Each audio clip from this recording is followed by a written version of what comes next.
So today we have a few updates on the Stonetear story, the one about the Clinton IT aide that apparently asked Reddit for advice on how to go about stripping names off emails. And I'm just gonna go over a few of the updates and what they mean. So first of all, to kind of just get it out of the way, I don't know how much you believe Anonymous on Twitter. I mean, they have a million accounts. They say stuff all the time, but they say they have a source that says Paul Combetta will flip and tell everything. And that would be really phenomenal if they did. I don't think that's necessarily true. I mean, I would just take it with a grain of salt. I have zero idea if this is true or not, but just to let you guys know. The second one that I think is actually pretty significant is that Paul Combetta bought a pretty expensive house around the time of the scandal when he actually asked the questions, 2014, August 8th.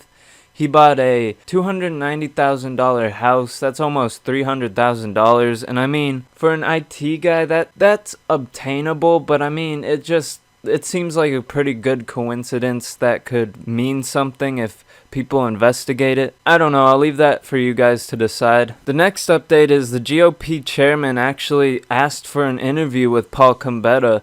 It'd be really great if Paul Combetta accepts this interview. I have no idea if he will, though. I honestly don't know what kind of guy this Paul Combetta is, but if he does accept the interview, that would be great because that would maybe clear up a lot of questions if he answers truthfully. But knowing the position he is in, I doubt he'll even accept the interview, and if he did, he probably wouldn't say that much. And for the last set of updates, we have more coverage on the media, and that's actually a pretty good thing. I mean, I hate the media, but a lot of people get their news from that, so more of them talking about this story. I saw it on Fox, I think. It definitely wasn't CNN, but it was one of the main news stations. The next one we have is Rush Limbaugh praises indie investigators over the media. And I don't really watch his or listen to his radio show, but I think that's pretty significant that he's putting that out there, and I think that's a good thing for him to say. I mean, it definitely is pretty sad when the media can't do their job. I mean, independent investigators have pretty much done this whole thing, and then the news just kind of reports it. Again, I won't get too mad at them, though, because, I mean, people should really know about this, but if they actually ever did stuff like this, we might know a lot more. And then the last one is there's a hearing scheduled for the 22nd.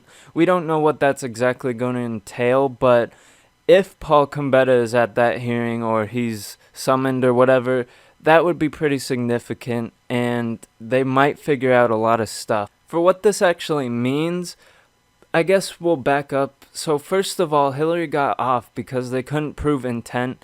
And that's pretty big in the legal world. I mean, she basically claimed ignorance, and that's the whole reason. She said it was an accident.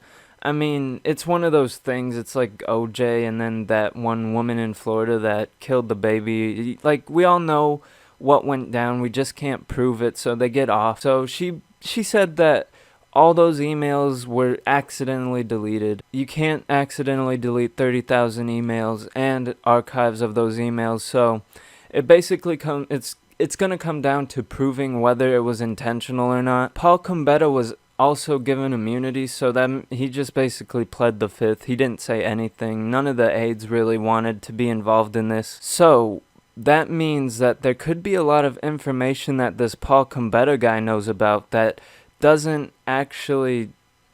So what that means is there could be a lot of information this Paul Combetta knows about, but we don't know about. So if he has information or evidence that can prove intent, at that point, I think it would just be over for Clinton and her whole everything. Like, she might still have her foundation, but her campaign is definitely done. And to back up again, I mean, if they do find something to prove that it was intentional or even give some evidence to help this case, it would allow for people with more resources and authority to investigate this further. I mean, I would love to investigate this case and see where it goes, but I don't have that kind of resource and authority along with a bunch of other people. So if Congress, if this hearing committee can prove something out of this Paul Combetta stuff, then it would allow for an investigation with more authority, and I think that would be really awesome. So again, I mean,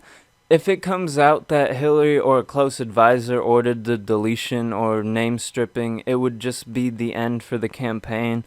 Not even, like, it wouldn't even have to be legally. I mean, if it can be proven that Hillary or one of her advisors actually called for the deletion or name stripping of the emails, it would just be over, because at that point it just proves that she intentionally deleted these things because she didn't know that it was a pretty bad thing. Because again, the whole reason why she's not in trouble is because she's just like, oh, I didn't know that was a bad thing. I didn't know having unsecured emails on my server was a bad thing.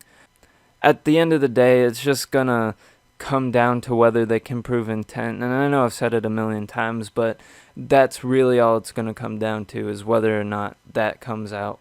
So if you guys have any other stories that you would like me to cover or look into, just leave a comment or PM me, because I actually really like doing these videos or looking into stuff. I think there's a lot of information out there people should know about but don't, because they just don't have access to it. And by that I mean they just stick to the normal news, or these websites with that information are like really weird conspiracy sites. I mean, don't get me wrong, I love going on those things. So yeah, if you have an idea for a video, just leave it in the comments, and I'll see you next time.